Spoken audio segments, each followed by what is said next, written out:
Chapter number 3 की शुरुआत करते हैं अपन भारत के भूगोल की, जिसमें अपना चैप्टर है भू संसाधन तथा कृषि, जो काफ़ी महत्वपूर्ण है। महत्वपूर्ण इसलिए है स्टूडेंट क्योंकि ये जो चैप्टर है, ये चैप्टर नंबर जो है अंक जो है बोर्ड परीक्षा में 4.5 नंबर का है, यानी 4.5 नंबर ये जो है रखता है। तो यहाँ से जो है निबंधात्मक क्वेश्चन आने की बहुत ज़्यादा संभावना है।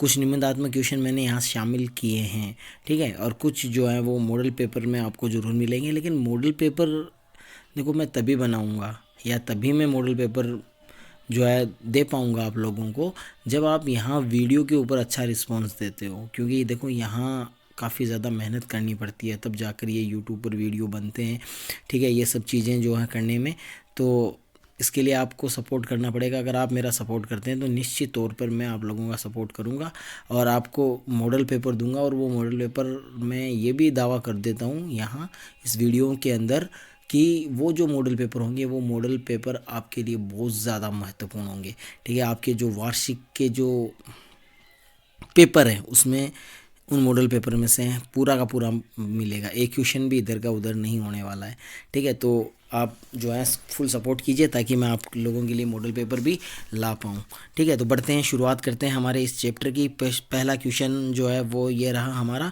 निम्न में से कौन सा भूमि उपयोग का संवर्ग नहीं है। तो भूमि उपयोग जो है उसका संवर्ग नहीं है, तो कौन सा क्वेश्चन जो होगा अपना जो इसमें आपको बताना है तो कौन सा होगा, ठीक है। तो यहाँ पर अगर अपन बात करें कि संवर्ग नहीं है तो एक प्रतिभूमि है, तो ये आपका है नवल बोया गया क्षेत्र है, ये भी है कृषि योग्य व्यर्थ भूमि है, ये भी है।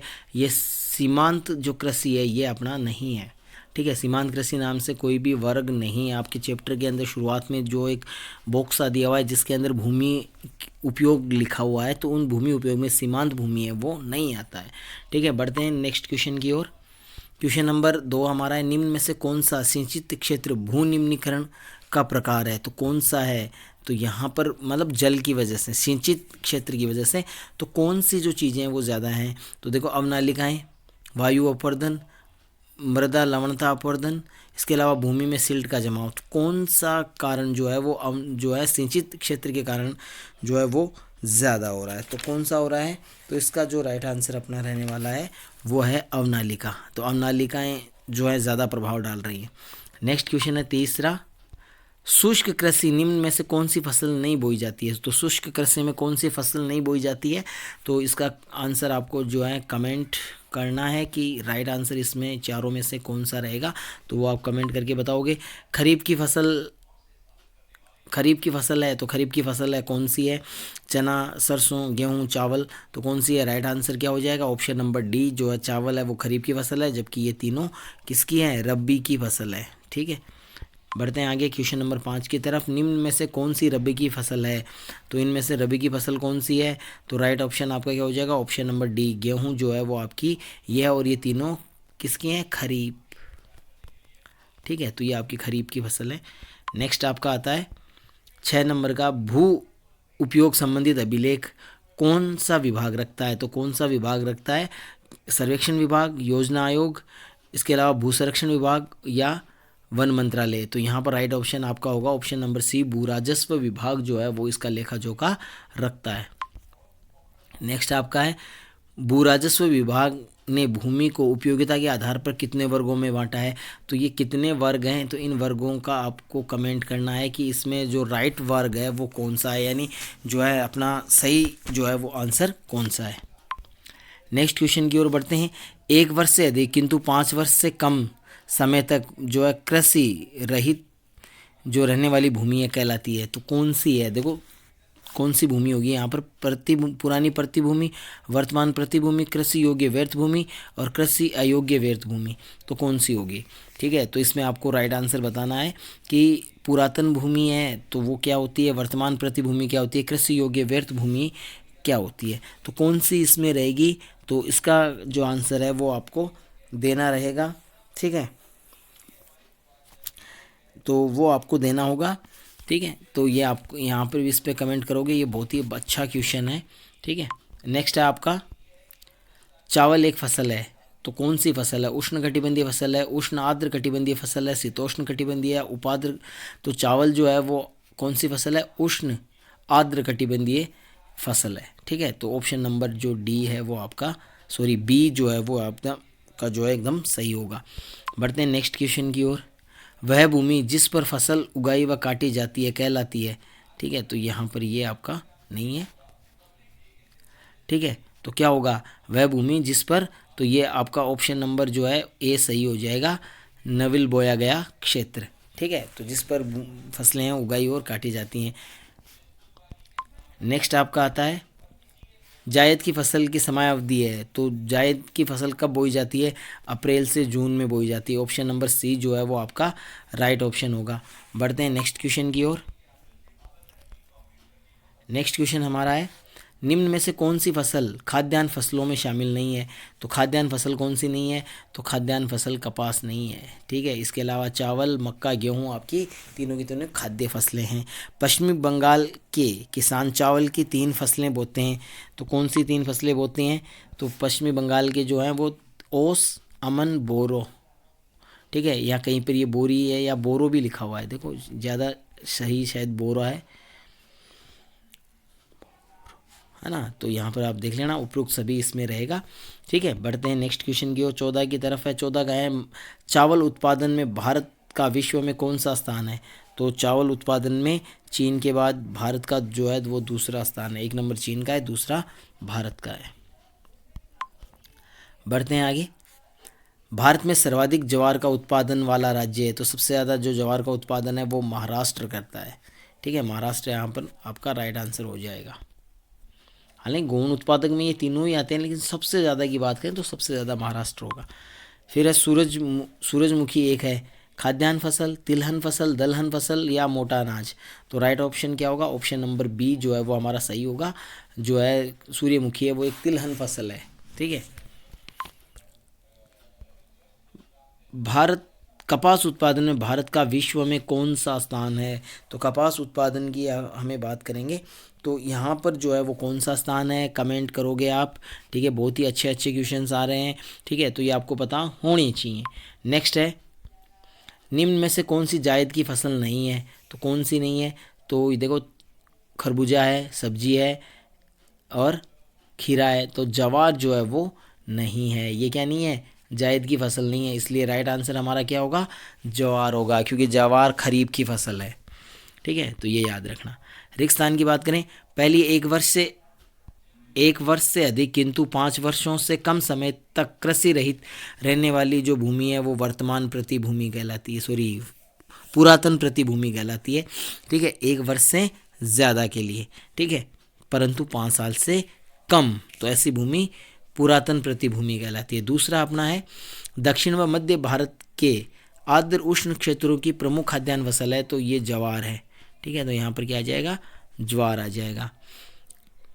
भारत में चाय की खेती सर्वप्रथम की गई थी तो असम की ब्रह्मपुत्र घाटी में की गई थी, यानी असम में की गई थी। असम में कहाँ, ब्रह्मपुत्र घाटी में। वह भूमि जो 1 वर्ष या उससे अधिक कम समय के लिए प्रति रहती है तो उसे वर्तमान प्रतिभूमि कहते हैं। ठीक है, तो यहाँ पर देख लीजिए वर्तमान प्रतिभूमि है। भारत में सर्वाधिक ज्वार का उत्पादन जो है वो महाराष्ट्र का था। सूरजमुखी है वो एक तिलहन फसल है, क्योंकि ये रिपीट हो रहे हैं, है ना। चावल की बात करें तो चावल का यहाँ गया है, चावल जो है वो भारत का जो है दूसरा स्थान है। फिर 1 वर्ष से अधिक किंतु 5 वर्ष से, ये दोबारा रिपीट हो गया है क्वेश्चन। ठीक है, साझा संपत्ति को प्राकृतिक संसाधन भी कहा जाता है, सामुदायिक। ठीक है, यहाँ पर क्या हो जाएगा, सामुदायिक। फिर भारत के आंतरिक और उत्तरी भागों में प्रमुख फसल ऋतु जो होती हैं वो कितनी होती हैं, 3 होती हैं। ठीक है, फिर अल्पकालीन, ग्रीष्मकालीन फसल ऋतु जो रबी की कटाई के बाद प्रारंभ होती है तो जायद होती है। ठीक है, ये कम समय के लिए होती है जायद। ठीक है, तो इसलिए इसको ये कहा जाता है। उसके बाद में अपना नेक्स्ट है, फसलों के उत्पादन के संदर्भ में भारत का विश्व में कौन सा स्थान है। तो तीसरा स्थान है। चाय की कृषि के लिए जो है तो है दोमट मृदा है। देश के उत्तर पश्चिमी भाग में अमेरिकन कपास को नरमा के नाम से जानते हैं। भारत में जूट व चाय के उत्पादन विश्व में प्रथम स्थान रखता है। तो जूट और इस दोनों में, ठीक है। फिर वातावरण में या पृथ्वी की में विद्यमान उपयोग तत्वों को जो मानव की आवश्यकताओं की आपूर्ति में सहायक होती हैं कहलाता है संसाधन कहलाता है। ठीक है, तो ये आपके रिक्त स्थान हो गए। अब अति लघुतरात्मक है।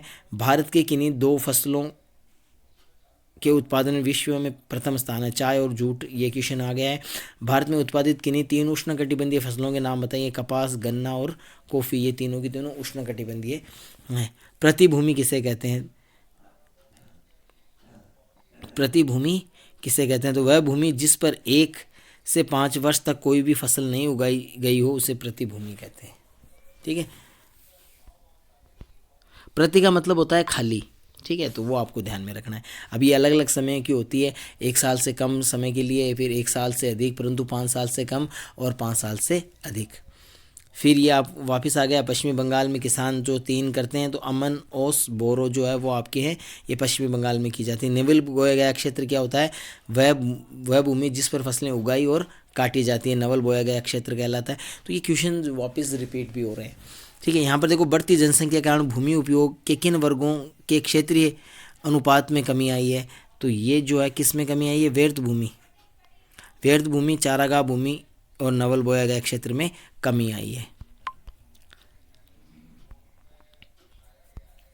कृषि गहनता की गणना किस प्रकार की जाती है? तो कृषि गहनता या फसल गहनता जो है वो जो है कुल बोया गया क्षेत्र बटा निवल बोया गया क्षेत्र गुणा 100। यहाँ पर गुणा का निशान नहीं है तो मैं लगा देता हूँ गुणा 100। ठीक है, तो ये इसका सूत्र है। फिर गेहूं के 5 प्रमुख उत्पादक राज्य हैं, तो उत्तर प्रदेश है, मध्य प्रदेश, पंजाब, हरियाणा और राजस्थान है। ठीक है, उसके बाद में किन प्रदेशों में वर्षा आधारित गेहूं की वजह से? तो जम्मू कश्मीर, मध्य प्रदेश और हिमाचल प्रदेश में आपकी जो है वर्षा आधारित गेहूं बोए जाते हैं। भारत में किस प्रकार की कपास का उत्पादन होता है? तो छोटे रेशे वाली भारतीय कपास व लंबे रेशे वाली अमेरिकन कपास जो है दोनों का उत्पादन किया जाता है। ठीक है, उसके बाद में हमारा क्वेश्चन आता है नरमा किसे कहते हैं या नरमा से क्या तात्पर्य? तो नरमा क्या होता है? देश के उत्तर पश्चिमी भागों में बोई जाने वाली अमेरिकन जो कपास है उसे नरमा के नाम से जाना जाता है। उसके बाद में देश में तोरियों तथा सरसों उत्पादन अग्रणीय राज्य हैं, तो जो इसमें जो प्रमुख राज्य हैं वो राजस्थान है, हरियाणा, मध्य प्रदेश और उत्तर प्रदेश तथा पश्चिमी बंगाल है। संसाधन से आप क्या समझते हैं? तो संसाधन से आप क्या समझते हैं या संसाधन किसे कहते हैं? तो वातावरण में या पृथ्वी में विद्यमान उपयोगी तत्व जो मानव की आवश्यकताओं की पूर्ति करते हैं वो संसाधन कहलाते हैं। नेक्स्ट अपना है चाय की पत्तियों में कौन से तत्वों की अधिकता होती है? तो कैफीन और टेनिन की अधिकता होती है। ठीक है, तो चाय में ये पाया जाता है। तो चाय में भी पूछ सकते हैं, जरूरी नहीं है चाय की पत्तियों में। अगर चाय में कौन सा तत्व पाया जाता है तो कैफीन और टेनिन जो है वो पाए जाते हैं। यहाँ पर आपके जो क्वेश्चन है तो वो है वास्तविक वृद्धि और वृद्धि दर में अंतर क्या है? तो ये आपको बताना है, तो इन दोनों में क्या अंतर है। ठीक है, तो ये आप यहाँ पर आपको बताना है, तो आप बता दोगे। ठीक है, कि इसमें क्या अंतर होता है। उसके बाद में नेक्स्ट क्वेश्चन इसमें आता है बंजर भूमि तथा कृषि योग्य भूमि व्यर्थ भूमि में अंतर। ठीक है, तो बंजर भूमि और व्यर्थ भूमि क्या होती है? तो बंजर भूमि तो ऐसी होती है जिनमें जो है बिना उपयोग मतलब आधुनिक सुविधाओं का उपयोग करके भी उसमें जो है फसलों का उत्पादन नहीं किया जा सकता। और कृषि योग्य भूमि होती है, उसमें जो है प्रौद्योगिकी की मदद से दोबारा अनाज उत्पादन किया जा सकता है। निविल बोया गया क्षेत्र तथा सकल बोया गया क्षेत्र में क्या फ़र्क है? तो इसमें देखो, नवल बोया गया क्षेत्र तो वो होगा जहाँ फसलों की जो है उगाई जाती हैं और काटी जाती हैं। ठीक है, और जो आपका सकल बोया गया क्षेत्र है इसके अंतर्गत कुल फसलें जो बोई जाती हैं उसको कहते हैं, है ना, कुल सकल बोया गया क्षेत्र। ठीक है, तो ये दोनों में फ़र्क होता है। जैसे मान लो जब बागानी कृषि है तो वो नवल बोया गया क्षेत्र में नहीं आएगी, लेकिन वो सकल में आएगी। भारत जैसे देश में गहन कृषि नीति अपनाने की आवश्यकता क्यों है? तो भारत में पॉपुलेशन ज़्यादा है, उत्पादन ज़्यादा चाहिए। ठीक है, तो इस वजह से है। उसके बाद में शुष्क कृषि तथा आर्द्र कृषि में अंतर। तो देखो, शुष्क कृषि ऐसे क्षेत्रों में की जाती है जहाँ वार्षिक वर्षा जो है वो 75 सेंटीमीटर से क्या हो, कम हो, तो उन क्षेत्रों में ये कृषि की जाती है। और आर्द्र कृषि जो है वो आपको पता ही है, जहाँ अधिक वर्षा होती है उन क्षेत्रों में की जाती है। और इसके अगर उदाहरण देना चाहो तो बाजरा, है ना, तो इसका उदाहरण हो जाएगा शुष्क कृषि का, और इसमें चावल हो जाएगा। नेक्स्ट है प्रतिभूमि किसे कहते हैं, और भूमि को प्रति क्यों छोड़ा जाता है। तो देखो प्रतिभूमि जो है वो क्या कहते हैं, ऐसी भूमि जो इस पर जो है कुछ समय के लिए जो है कृषि नहीं की जाती हो, तो वो क्या कहलाएगी, आपकी प्रतिभूमि कहलाएगी। और ये इसको प्रति क्यों छोड़ा जाता है, इसलिए छोड़ा जाता है ताकि भूमि जो है वो प्राकृतिक तौर से अपने आप को पुनः जो है क्या कर ले, क्या बोलते हैं उसको, पुनः जो है अपने गुण जो है उन गुणों को वापस प्राप्त कर ले। साझा संपत्ति संसाधनों पर टिप्पणी है। तो साझा संपत्ति जो संसाधन होते हैं ये सामुदायिक होते हैं, इनके ऊपर जो है सरकार का स्वामित्व होता है, और गांव में जो है सभी का इसके ऊपर अधिकार, भाई सरकार का रहेगा तो सभी इसका उपयोग कर सकते हैं।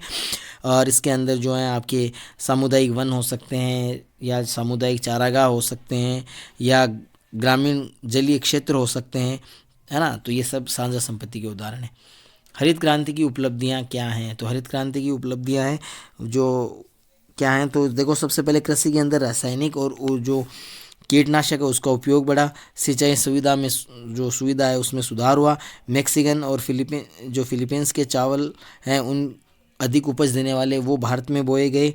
इसके अलावा जो है छोटे पैमाने पर उद्योगों का प्रोत्साहन मिला जो कृषि पर आधारित होते हैं, ठीक है। उत्पादन और उत्पादकता जो है उन दोनों में वृद्धि हुई, और कृषि यंत्रों के अधिक उपयोग को प्रोत्साहन मिला। तो ये कुछ जो है फ़ायदे हैं हरित क्रांति के, हालांकि नुकसान भी हैं, लेकिन अपन यहाँ पर फ़ायदे की बात कर रहे हैं। स्वतंत्रता प्राप्ति के पश्चात सरकार ने खाद्यान्न उत्पादन को बढ़ाने के लिए कौन से उपाय जो हैं किए। तो इसमें 2-3 उपाय आपके शामिल हो सकते हैं। जैसे एक तो आपका हो जाएगा व्यापारिक फसलों के स्थान पर खाद्यान्न फसलों को उगाना, ठीक है। कृषि की गहनता को बढ़ाना। इसके अलावा कृषि योग्य जो बंजर भूमि है या प्रतिभूमि है उसको कृषि भूमि में परिवर्तित करना। तो ये सब।